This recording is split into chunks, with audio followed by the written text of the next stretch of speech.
그렇게 해서 이제 사울이 왕으로 딱 세워졌는데 세워지자마자 하나님이 하나님의 뜻대로 무언가 역사를 하기 시작합니다. 암몬 사람들이요 쳐들어온 거예요. 어디로 쳐들어오냐면요 길르앗 야베스 쪽으로 옵니다. 근데 여러분 지도를 보시면 이해가 할 만한 게 뭐냐면요 여기가 암몬이에요. 근데 야베스 길르앗이 어디냐면 이쪽으로 추정하고 있습니다. 조금 달라요. 다 뭐 성서학자들만 좀 다르거든요. 근데 이쪽으로 추정해요. 그래서 이쪽으로 이제 쳐들어오는 거예요. 그런데 당시 암몬의 세력이 어마어마합니다. 그리고 이스라엘이 다 이게 분열되어 있기 때문에 힘을 한데 잘 못 모으는 그러한 상황인 거예요. 이때 길르앗 야벳 사람들은요 기존에 가지고 있던 방식대로 암몬과의 화친을 요청합니다. 우리 화친을 합시다. 이렇게 해갖고 뭐 조공도 바치고 해갖고 이런 식으로 해갖고 잘 마무리하면 어떻겠습니까? 그런데 암몬의 장군이 뭐라고 하냐면 이렇게 얘기합니다. 오케이 화친 받아줄게. 그런데 대신 조건이 있는데 니네 다 누나를 다 뽑아야겠어 라고 정확하게 이야기해요. 그래서 길르앗 야베스 사람들이 완전히 당황을 하게 된 거예요. 그리고 이 일을 전달을 하러 갑니다. 그리고 사울이 이 일을 듣게 됩니다. 하나님의 영이 사울에게 임합니다. 사울이 그리고 하나님이 원하시는 분개함을 갖게 됩니다. 그리고 그때 어떻게 하냐면 소를 가지고 나서 막 토막을 냅니다. 소 2마리를 막 토막을 내요. 토막을 내서 그 토막낸 소를 가지고 이스라엘 모든 지파에 보냅니다. 이제 우리 길르앗 야베스 우리 민족이 저렇게 당하고 있는데 우리가 저들을 구하러 갈 건데 모이지 않으면 여러분의 이 민족 여러분의 지파를 토막내버리겠다 이렇게 만들어버리겠다라고 이야기합니다. 그래서요 무려 33만 명이 모입니다. 성경은요 항상 후대에 기록한 거를 보고요 유다하고 나머지 이스라엘을 나눠서 얘기하는데 유다에서 3만 나머지가 30만 대략 어쨌든 간에 그래서 33만이 모입니다. 그리고 사울이 그들을 이끌고요 길르앗 야베스로 갑니다. 길르앗 야베스 사람들이 너무 감사한 거예요. 므낫세 지파도 아니고 뭐 갓 지파도 아니고 요단 동편 사람도 아닌데 베냐민 사람인데 우리를 막 이렇게 해준 거에 대해 너무 감사한 거예요. 그리고 암몬 사람들한테 항복하는 척을 합니다. 그리고 사울은 달립니다. 달려서 세 갈래로 나눠서 암몬을 완전히 진멸시켜버립니다. 그리고 다 끝장냅니다. 그리고 나서 하나님이 모든 전세를 역전시키는데 누구를 조명하냐면 당시 불량배들. 다시 말하면 사울이 우리의 왕인 게 말이 돼? 우리의 왕계 말이 돼? 그게 이제 길르앗 야베스 전쟁 전까지만 해도 그런 말들이 많았단 말이에요. 저건 말이 안 되는 거다. 그런데 놀라운 건 사람들의 입에서 이런 말로 바뀌어지기 시작합니다. 사무엘상 11장 12절입니다. 이 일이 있은 후에 백성들이 사무엘에게 말했습니다.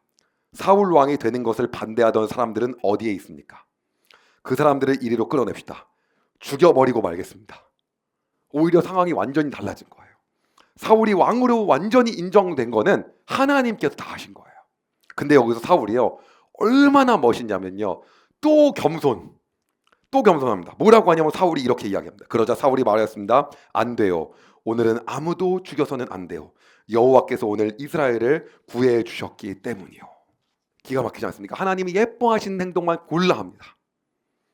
그래서 하나님은 너무 사울이 좋은 거예요. 그리고 이제 이스라엘 백성들 모두와 그리고 사울과 함께 사무엘이 쫙 같이 길갈로 갑니다. 자 지도 보시면요 다시 보면 길갈은 바로 여러분 아까 보였던 여기고요 사울이 있었던 기브아는 이쪽입니다.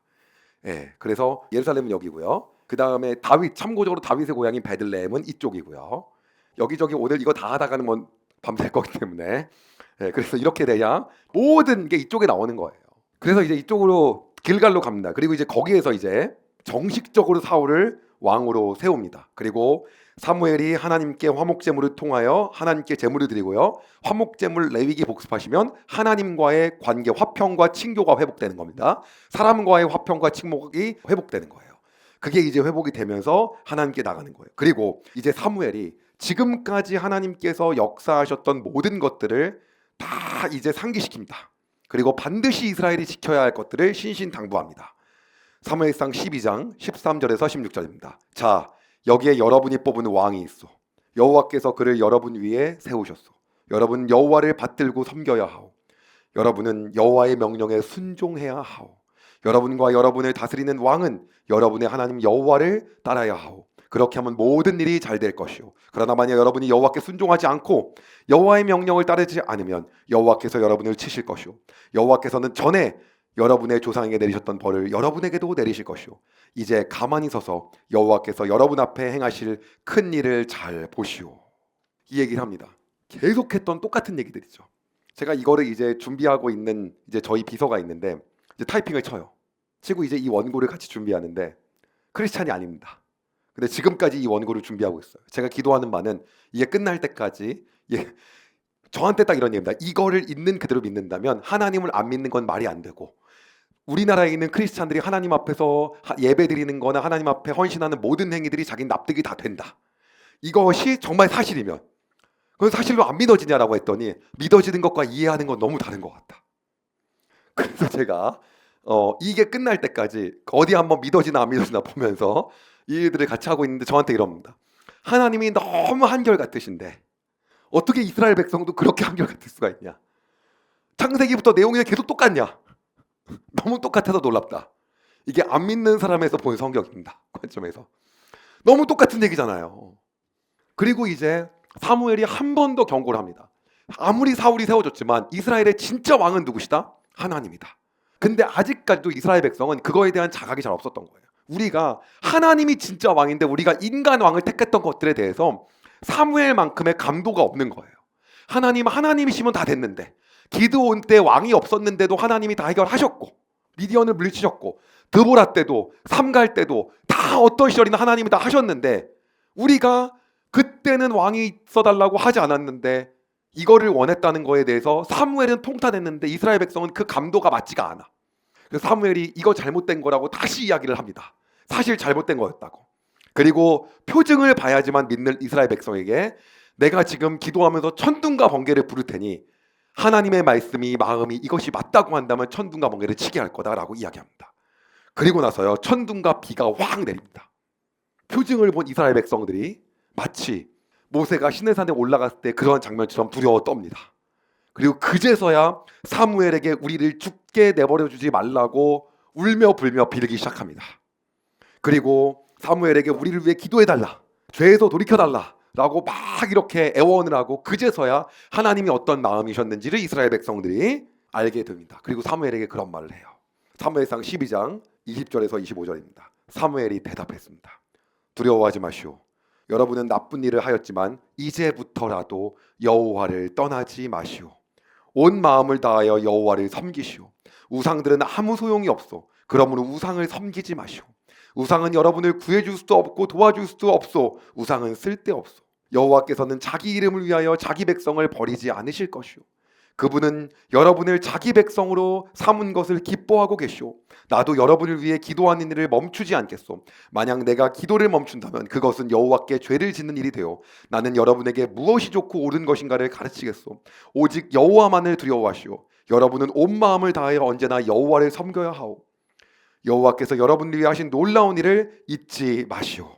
만약 여러분이 고집을 피워 나쁜 일을 계속한다면 하나님께서는 여러분과 여러분의 왕을 멸망시킬 것이오. 신명기 재탕 아닙니까? 정말 한결같은 하나님, 계속 똑같은. 그리고 이제 이스라엘 백성들이 거기서 이제 다시 뉘우치고, 그리고 사울을 왕으로 하는 행사가 마무리가 됩니다. 시간이 이제 흘러갑니다. 문제는요, 여전히 블레셋의 압제 속에 있었던 거예요. 사울이 이긴 전쟁은 지금 암몬과의 한 번입니다. 역시 블레셋은 계속해서 이스라엘을 압박합니다. 문제는요, 그렇게 이스라엘의 병력이 대단하거나 그러지 않았다는 거예요. 당시에 사울과 함께 베델 산지인 믹마스에 약 2,000명 정도가 있었고요. 그리고 사울의 아들인 요나단은요, 기브아에서 약 한 1,000명 정도를 데리고 주둔하고 있었어요. 그리고 블레셋의 두려움에 떨고 있었는데요, 사울과 요나단이 블레셋을 공격합니다. 그 적은 인원으로 공격을 하자 이스라엘의 반응이 이렇습니다. 이스라엘의 모든 사람이 그 소식을 듣고 말했습니다. 사울이 블레셋에 치는 공격하였다. 이제 블레셋 사람들이 우리를 진짜로 미워할 것이다. 그리하여 이스라엘 사람들은 길갈에 있는 사울에게로 모여들었습니다. 당시 이러한 접전 이후에 사울은 이제 길갈에서 대기를 하고 있었어요. 그리고 다시 전열을 가다듬어서 블레셋과의 전쟁을 하려고 하고 있었습니다. 3,000명 가지고 뭘 합니까? 그런데 이때는요, 시간이 이제 사울이 왕이 된 다음에 개역 개정으로 따지면 한 2년이 흘렀다고 나와요. 그리고 이제 번역본마다 좀 다릅니다. 저는 이제 여러 개 번역본을, 이단이라고 하지 않은 번역본을 거의 다 보기 때문에 보게 되면 좀 다르지만 어쨌든 시간이 흐른 거예요.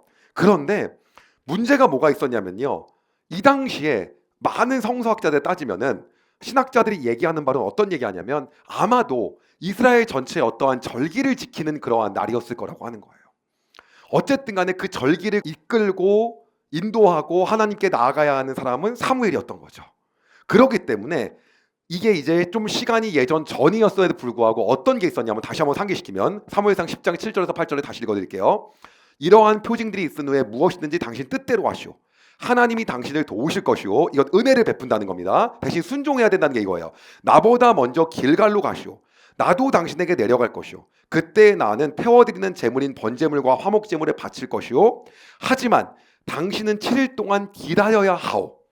7일이 지난 후에 내가 가서 당신이 할 일을 말해주겠소. 이 말도 당시에 아마 절기였을 거라는 추정을 합니다. 많은 시작자들이. 그런데 이러한 시기를 초반기에는 사울이 지켰을 거라는 거예요. 근데 시간이 지나고 나서 같은 그러한 상황, 그것과 기존에 반복됐던 상황이 온 거예요. 근데 똑같은 그러한 절기임에도 불구하고, 추정하건대 아니면 하나님께 제사를 드려야 되는 상황임에도 불구하고 이번에는 문제가 뭐냐면 상황이 예전과는 달라요. 어떻게 다르냐면 블레셋이 쳐들어오고 있는 거예요. 쳐들어오고 있는 상황이었기 때문에 문제는 당시 상황이 얼마나 긴박한지 성경이 이렇게 얘기하고 있어요. 블레셋 사람들도 이스라엘과 싸우기 위해 모였습니다. 블레셋 사람에게는 전차 3만 대와 3천 명이 아니라 3만 대와 말 타는 군인 6천 명이 있었습니다. 블레셋 군인은 마치 바다의 모래처럼 많았습니다. 블레셋 사람들은 베다웬 동쪽에 있는 믹마스에 진을 쳤습니다. 이스라엘 사람들은 용기를 잃고 말았습니다. 그래서 그들은 동굴과 나무숲으로 가서 숨었습니다. 바위 틈과 구덩이와 우물 속에 숨은 사람도 있었습니다. 심지어 어떤 히브리 사람은 요단강 건너 갓과 길르앗 땅으로 도망쳤습니다. 그러나 사울은 길갈에 그대로 있었습니다. 그의 군대는 모두 두려워 떨고 있었습니다. 사울은 7일 동안 기다렸습니다. 기다렸죠. 7일 동안 기다리려고 한 게 기다린 거예요. 왜냐하면 사무엘이 그곳에 오기로 되어 있었기 때문입니다. 하지만 사무엘은 길갈로 오지 않았습니다. 그러자 군인들이 하나둘씩 떠나가기 시작하였습니다. 얼마나 긴박한 상황이었는지 예전과는 다르게 지금은 순종할 수 없는 상황이 놓인 거예요. 믹마스가 어디냐? 그래서 이쪽이에요. 그러니까 이쪽으로 따지면 여기가 길갈이고요. 여기가 미스바잖아요. 그러니까 이렇게 믹마스 지역을 추정컨대 다시 이 지도를 보게 되면 길갈이고 그다음 여기 이제 미스바 아닙니까? 대략 한 이 정도쯤에 있지 않나라고 추정하고 있는 거죠. 그러니까 다 요쯤을 지금 얘기하고 있는 겁니다.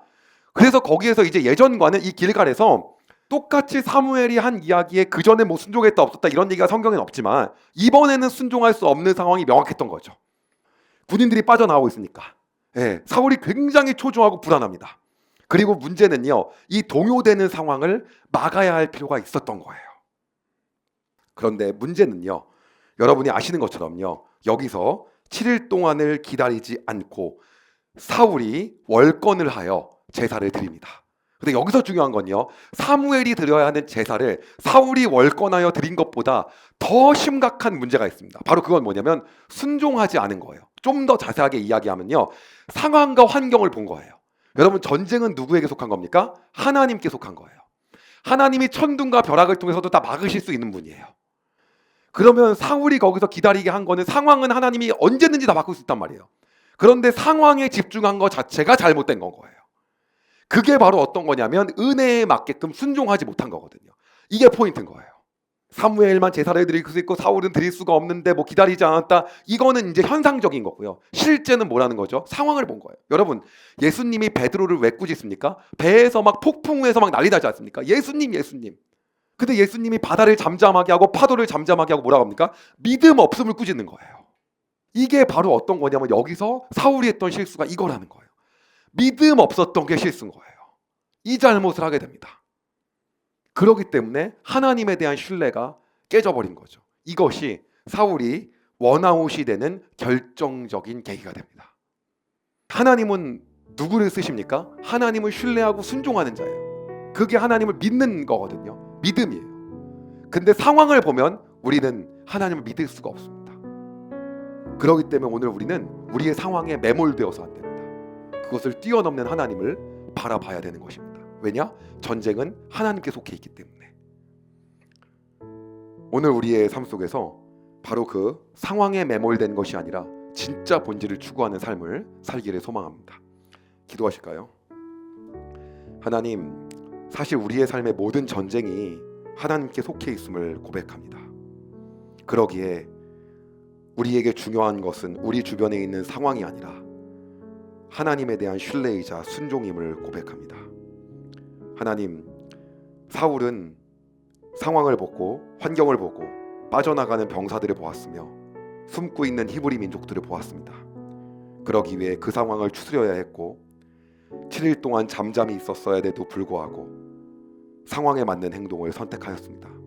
하나님, 우리는 우리의 삶에서 상황에 매몰되어 본질을 놓치지 말고 하나님께서 말씀하시는 것을 순종하는 삶을 살게 하여 주시옵소서. 그리하여 하나님 말씀하실 때까지 기다릴 수 있는 삶을 살게 하여 주시옵소서. 상황은 우리에게 지금 빨리 해야 된다, 지금 이걸 결정해야 된다, 지금 가야 된다라고 이야기하지만 우리는 하나님의 음성에 반응하여 삶을 살아갈 수 있도록 주님 역사하여 주시옵소서. 그렇게 살기를 소망하며 예수님의 이름으로 기도드립니다. 아멘. 여러분, 은혜 많이 받으셨나요? 이 영상을 통해 더 많은 사람들에게 하나님의 은혜를 공유하길 원하신다면 여러분의 구독과 좋아요가 꼭 필요합니다. 오늘도 여러분의 삶에 하나님의 은혜가 가득하길 진심으로 소망합니다.